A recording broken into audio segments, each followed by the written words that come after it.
Wally Funk is aviation and space history. During her 60-plus year career as a pilot, flight instructor, flight safety inspector, and astronaut, she has done it all.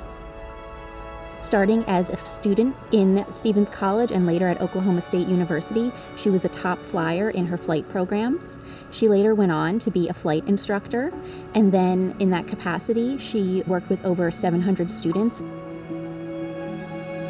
As a pilot, she logged over 19,600 flight hours, and perhaps most famously, Wally Funk was a volunteer astronaut trainee in the 1960s.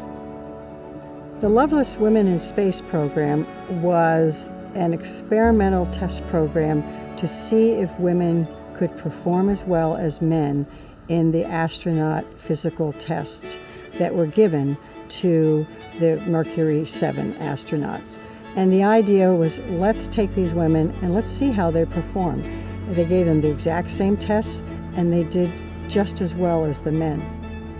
13 successfully completed the training and the testing, and Wally Funk was the youngest of those women to participate. She also placed in the top 3 in terms of performance.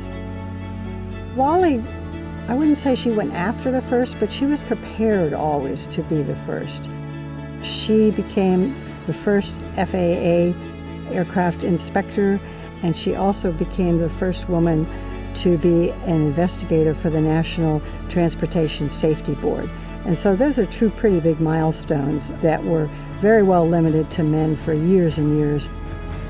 Most recently, she has become one of the first space tourists to fly with Blue Origin on a suborbital flight. And at the time, Wally Funk was not only the first and only fellow lady astronaut trainee to fly in space, but she also was the oldest person to fly in space. Even at her age, she is ready to go into space again. She's not going to quit. She's always been ready. I don't think that we can overstate the ways in which Wally Funk was a trailblazer. She was often the first woman or the only woman in the room. I think that her work in the 1960s to prove that women were physically fit and determined to fly in space laid the groundwork for future space explorers. And so when we celebrate Sally Ride, the first American woman in space, when we celebrate Eileen Collins, the first woman to command and pilot a space shuttle mission, we can trace that back to Wally and the group of fellow lady astronaut trainees who really made this possible.